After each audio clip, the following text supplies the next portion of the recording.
going on, ladies and gentlemen? Welcome on in. It's 1TS Daily right here at One True Sport for Friday, September 20th, 2024. Happy Friday, everybody. My name is Zack Heydorn. I am your host from Brass Ring Media. Pumped to be here. We got some news to hit today. We got a show to review. We got a show to preview. Lots to do as we head into the weekend concerning the world of professional wrestling. Welcome on into the show. If you are watching on YouTube, hello. Do me a favor and hit that like button if you don't mind. Helps us out big time in the old YouTube algorithm and allows us to kind of reach some new eyes if you guys can do that and would be so kind to do it. So just hit like.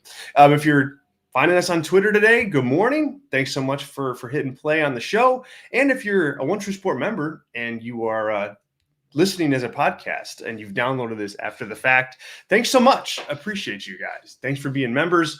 If you are a member, you can get this show every single day right on your favorite podcast feed.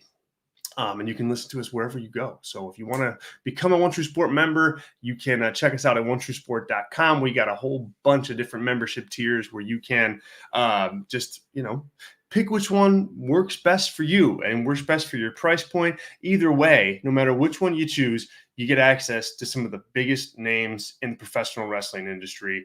Guys like RVD and Kurt Angle and Arn Anderson and Medusa, and the list goes on and on and on and on and on. So do it. Head over there, onetruesport.com. And of course, if you haven't subscribed to us on YouTube, do that too, because you get all of our free content there. And that way you don't miss any of the free stuff that comes along. So just hit subscribe right now while you're tuning in. Live chat is open, you guys. If you want to make a comment or you want to ask a question or you just want to vent or rant, whatever you want to do, the live chat is open. I also have super chats open as well. If you are willing and able to contribute to One True Sport and to 1TS Daily, I certainly would appreciate that. It helps the show, helps me out.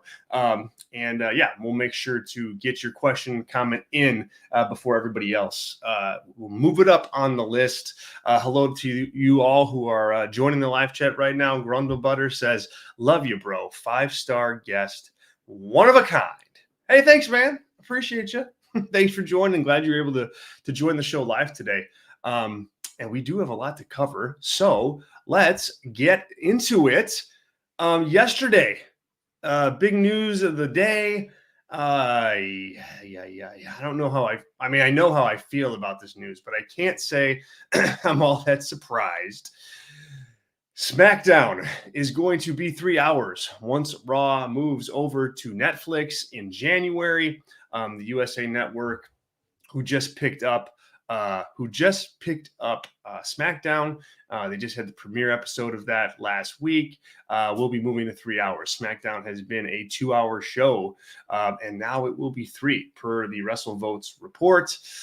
Goodness, what do you guys think of this? I think I know what you think of this, but obviously it's a good talking point. So drop me your notes and comments in the chat here. I obviously think this is, for the consumer, for the wrestling fan, this is tough. This is tough. It's on Fridays, and a 3-hour ask on Fridays is even harder than a 3-hour ask on Monday nights. And so I just, there is a residual negative impact that this has on the product. And, think about it. It took WWE, 15 years? They've been 3 hours on Raw for Raw now. About 15 years where they did that regularly. I know they had some spot shows where, they went 3 hours, but 3 hours consistently was for about 15 years now. And they just started to get it right. It's hard to produce 3 hours of live content every single week. And sure, yes, they're used to it now and they finally started to figure it out, but they had to get really, really hot to do it. And it's still a long show. Raw is, when you think about it. And so it's not an easy ask for your fans. Now, on the business side, look, I get it. I understand why USA Network would want this. Like, they paid $1 billion to get SmackDown, and they need to make money off that. They need to make money off that. Period. End of story. They need to sell advertising and lots of it. And having the extra, hour to do that, that helps, without question. So that's why this is happening. And so be it. It's one of those realities that I think, wrestling fans have to just kind of take on the chin at this point, because, they're going to make money. That's a priority. And certainly they're going to, spin this as a good thing. And to some it is. Look, if you're somebody out there who just loves WWE and that's what you do on Friday nights and that's what you want, like, great. That's awesome. I mean, that's fantastic. Good for you. You're going to get a lot more content. But I just think that's a big ask, even if it's something that you love. I talk about this all the time with AEW pay-per-views. Like, yes, there's a lot of people out there that love AEW pay-per-views, and there are people out there that can't get enough AEW style wrestling. That doesn't mean that a 5.5 hour pay-per-view, still long, no matter which way you cut it. Still a big ask for your audience. And I think this is too.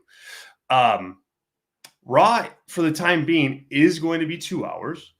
So for a little while, WWE will still have just, the 5 hours of programming, except instead of SmackDown being 2 hours, Raw will be 2 hours. But in January, when Raw goes to Netflix, we don't have a good idea at this point, like how long that show is going to be. Netflix isn't held to the same kind of restrictions and what they call in the media industry, like traffic, that a streaming show is. So maybe the show can be 2 hours and 20 minutes. Maybe it can be 2.5 hours, or maybe it can be 2 hours and 40 minutes. But rest assured, Netflix is still going to try to sell advertising around this as well. They're going to try to make their money with it. They didn't invest $1 billion just for the fun of it. So, I wouldn't be surprised to see that show, tick up to 3 hours either. So it's coming. And hey, look, we may be even looking at an AEW Dynamite that's 3 hours. I mean, you got to remember, these TV properties and these TV networks are paying a lot of money for this content, and they want to make their money back and then some. So, yeah, a bit of a bummer to hear this, but hey, it wasn't all that surprising. Nonetheless. So I want to get your take. Drop your comments and questions in the chat on this. If you does it completely disqualify SmackDown from your viewing week? I'd be curious. I'd be curious to know, like, are you good with the SmackDown that's 3 hours or 2 hours, excuse me, but not okay with the SmackDown that's 3? And I get it. Like, I get that might be that might be where you're at. Like, no, I 100% get that might be where you're at with this. And I think that's a reasonable opinion to have, given the situation. And then when you take that and you extrapolate that, across your week in wrestling, it's pretty crazy if you want to be a completist just on the two main companies, just on the two big companies, right? You got 2 hours of Raw on Monday night. Then you got 2 hours of Dynamite on Wednesday night. You got 3 hours of SmackDown on Friday night. You've got an hour of Rampage on Friday night and 2 hours of Collision on Saturday night. I mean, that's wild. That's a wild slate of pro wrestling. And then again, that's not even counting, some other companies and promotions that you might want to watch. Maybe there's an indie that you watch every single month, or you watched TNA, there you go. That's Thursday for a couple hours. Doesn't factor in any of the PLEs that the main companies do.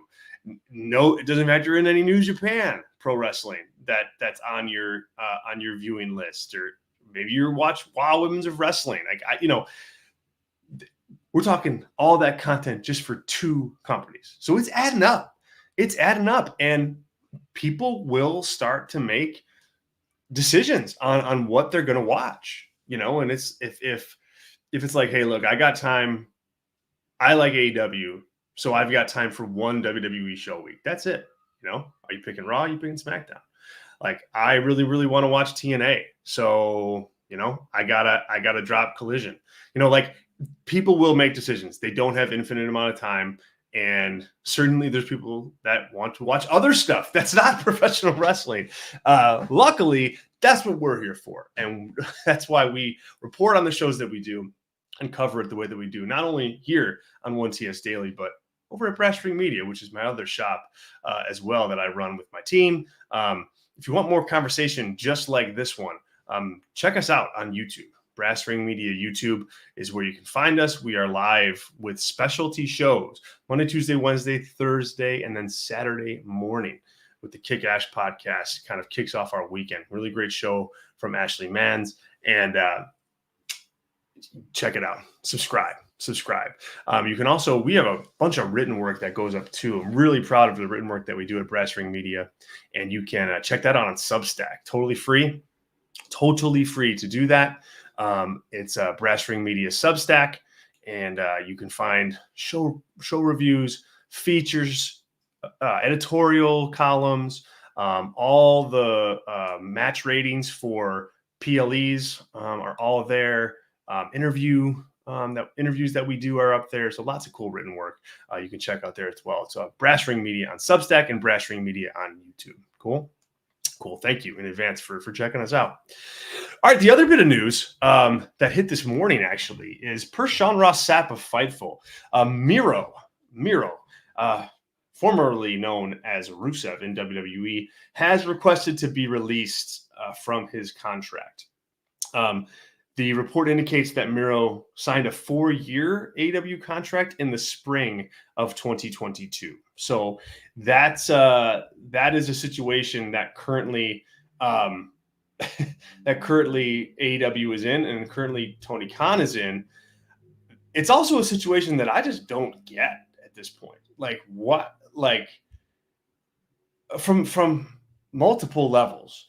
First of all, Miro, according to Pro Wrestling Net and Jason Powell, Miro has his last match was in December 30th at the World's End pay-per-view. December 30th. That's 9 months ago, almost. I mean, what are we doing here? Like, I guess if I was Miro, I'd be like wondering, you want to use me? Or do you want me just to sit at home? So to me, if I'm Tony Khan and Miro wants out of his contract, like, I'm saying, green light, go ahead. Go nuts, buddy. Like, and why wouldn't you? I mean, why wouldn't you? What's the point of paying Miro to just do nothing for your company? I mean, what's the benefit of that? I guess you have him under your control and he can't go to WWE, but I mean, look, we've seen him in WWE. And I don't think that you have a budding superstar there with Miro at this point in time. Like, I think when he was Rusev in WWE and then, he became Miro and signed with AEW. Okay. I think you could reasonably say to yourself, like, all right, we're going to really be able to see what this guy can do, with a bit of a push, see what he can do in a new environment, see what he can do without, silly gimmicks and without silly storylines. We'll see what happens. And look, the bottom line is he proved not to be much of a difference maker at all. I mean, he's had no impact on AEW as a company, period. Like, you can't point to any good matches that he's had. You can't point to any good feuds that he's had. The Redeemer stuff, I guess, from a character perspective was okay, but way too short-lived. Obviously didn't move the needle at all in terms of ratings or anything like that, in terms of viewership. So he's just like a non-impact guy at this point in time. And so to me, if I'm Tony Khan and he asks for his release, it's like, great, go ahead, take it. We don't have to worry about you anymore. He just hasn't done anything. Just has not done anything. And look, I don't know who's to blame for that, right? There's a lot of reporting out there, that's stated that, Miro's been turning down ideas. And, if that's what he's up to, then, shame on him, But at the same time, if that's happening and you're Tony Khan and you've got this out and he wants to go somewhere else or he wants to leave, like, good riddance. See you later. It's just, what do you have to lose? What do you have to lose at this point? Even if he goes back to WWE, he's not, Cody Rhodes, right? Like a big AEW signing that's going to, really change the landscape of WWE. Like that's not going to happen. And AEW and Tony Khan should not be worried about that if they are. So I would assume that Tony Khan knows this, and I would assume that that we see Miro released here. Or if you're not going to release him, I don't know, maybe book him on TV and say, hey, it doesn't matter whether you want to do this or not. You work for this company. You have a contract to perform. You're healthy. Get on this plane and meet us at this building in this town, and you're going to wrestle. Like, it's crazy. It's crazy for this guy to be sitting on the shelf for nearly 9 months. So good riddance, if you ask me. If I'm Tony Khan, where do I sign? Where do I sign the departure papers? Because that's what I'd be looking to. That's what I'd be looking to do. Again, that's a Sean Ross Sapp report from Fightful. All right, let's see here. Let's quickly run over last night's Impact results and last night's Impact show, and then we will preview this week's episode of Smackdown before riding off into the sunset for the weekend. Let's see here. Let me pull this up. Okay, of course, everything's going really slow while I'm on the air here. So I'm going to pull up a different page of results where I can find those better. But it was a pretty big, as we previewed yesterday on the show, it was a pretty big show for TNA. I think that they had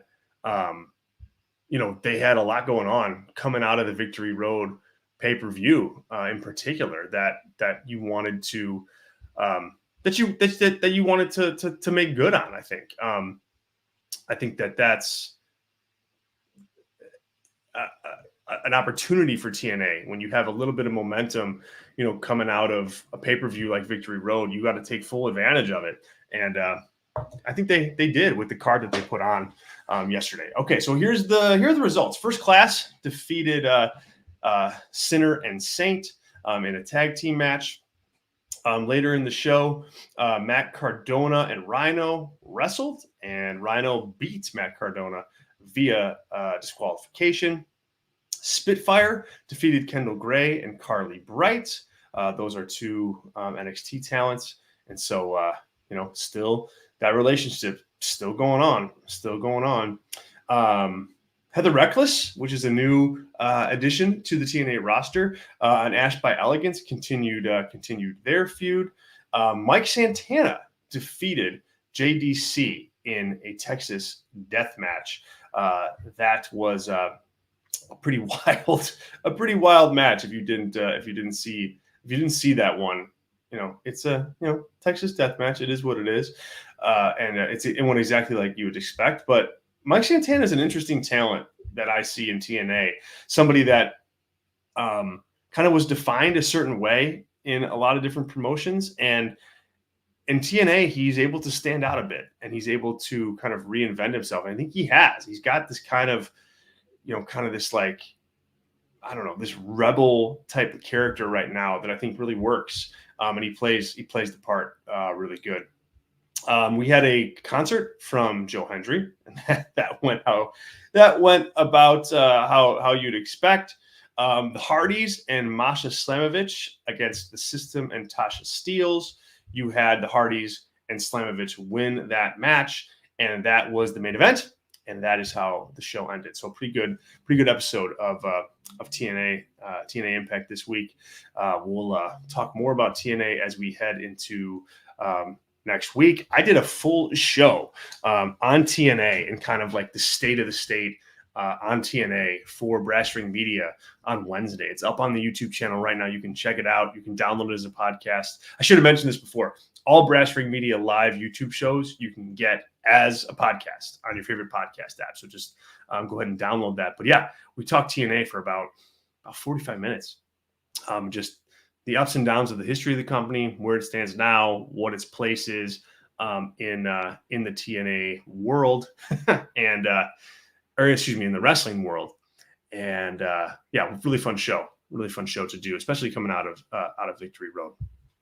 Tonight on SmackDown, we got an interesting card too, a title match, a big title match that I think will be pretty interesting. So there's 3 matches that they have announced, 2 matches and 3 segments essentially. Nia Jax and Tiffany Stratton will face Bayley and Naomi in a tag team match. The person who gets the win here for their team will earn a shot at the WWE Women's Championship. The loser of the match is going to leave SmackDown permanently. So there you go. Nia Jax versus Tiffany Stratton against Bayley and Naomi. Excuse me. This is bit of a weird stipulation, if you ask me. It tells me that maybe they want to try to get Bayley or Naomi over to Raw. That would mean that Bayley and Naomi, one of the two of them, have to lose this match. But I don't see Nia Jax losing, and I don't see Tiffany Stratton losing here. So you got to wonder like what that means for Bayley and Naomi. I mean, when you look at the Raw roster and you look at people that potentially could feud, with Liv Morgan. Like if Liv Morgan is going to hang on to the championship at Bad Blood, right? She's going to need some people to work with. There's not a lot of baby faces on Raw like right now in the women's division, not named Rhea Ripley. So Bayley would fill that role pretty well. Naomi would fill that role pretty well. So my guess is here that we are going to see Bayley and Naomi lose this match, and whoever, because they don't say must leave WWE permanently. It's must leave SmackDown permanently. And I think that's a key word there that you got to pay attention to. So I fully expect whoever loses this match to be on Raw sooner than later. Okay, also on the show tonight, we've got Roman Reigns and Cody Rhodes appearing. This should be really interesting. I'm very interested to see the dynamic between Rhodes and Roman as they head into Bad Blood. I thought last week was a really good week for both of them. Roman kind of overshadows Cody a little bit, like we talked about on Monday. But in the end, I think Cody did hang with Roman. I thought he was able to throw his weight around a little bit, as Roman returned. And now they seem more equal than they did before last Friday. So will this night be about them coalescing as a team tonight? Is that what we're going to see? Or is it going to be more about, we don't know if they can, we don't know if they're going to be able to be on the same side. We just don't know. Can they coexist? I hope we don't see that. I hope we don't see that storyline. I mean, these two, Cody and Roman, are two likable guys. They are two guys who, are champions. They seem like grown adults. And I'd like to see them teaming with certainly like an underlying current of drama and tension. But I think you can articulate that tension without having them have to bicker, like high school kids. Too often you see that in WWE with oddball, rivalry pairings like this in tag teams. And you don't need it. You don't need it here with these guys. I think just the fact that they're out there together and Cody is holding that undisputed WWE championship, that tells you all you need to know. That is the tension if you do it right. And so, no, I don't think you have to have them getting angry at the other one for hitting them in the match on accident or anything like that. Just coexist to beat the bloodline and have that tension around the championship and around being the guy, carry everything else, carry that storyline in the background of the two guys maybe not being on the same page. That's all you need. I think like a little slight tension there is what you want. You don't want them to seem like bickering children. And a lot of the times that happens in WWE.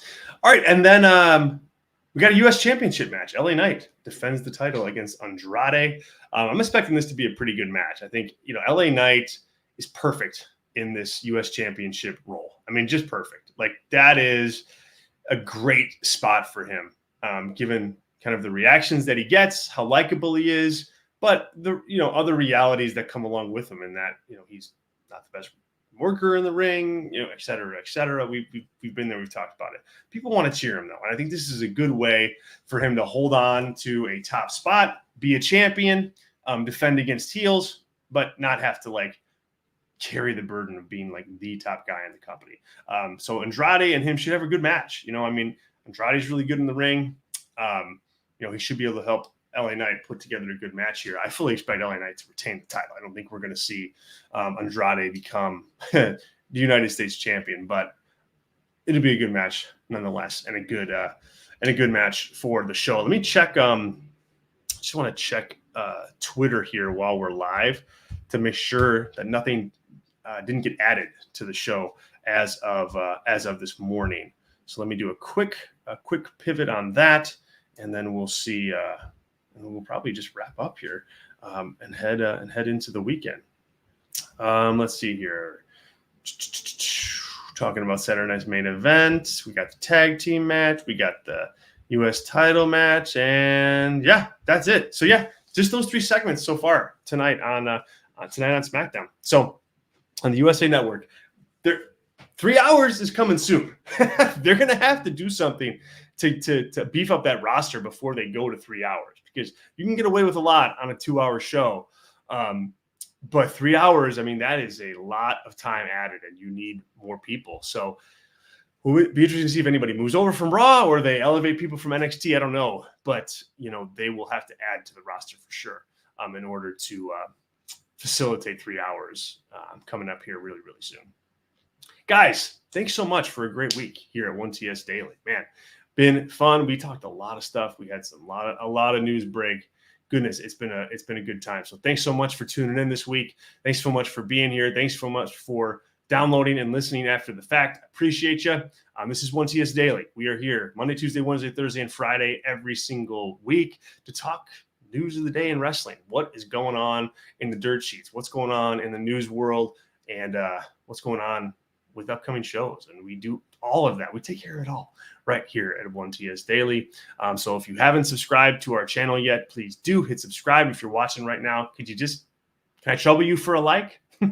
That'd be helpful. Just hit like, helps us out big time. And then once again, check out my other work at Brass Ring Media. Brass Ring Media, our niche here is we cover all this stuff, long form analysis on the happenings in pro wrestling, news and otherwise. We did a flagship show yesterday live, and we talked all about the AWTV deal. We talked a lot about Grand Slam, and so much more. So you can check out all of our live shows. Just subscribe to Brass Ring Media on YouTube, and you can check out our written work and on Substack, daily newsletter that comes out every day that you can check out with all of our written work, as I said before, including show reviews and editorials, features, interviews, and all sorts of other cool stuff. So Brass Ring Media on Substack, Brass Ring Media on YouTube. Cool. Thanks so much. I hope everybody has a wonderful, wonderful weekend. Enjoy, and we'll talk to you guys on Monday right here at 1TS Daily. See ya.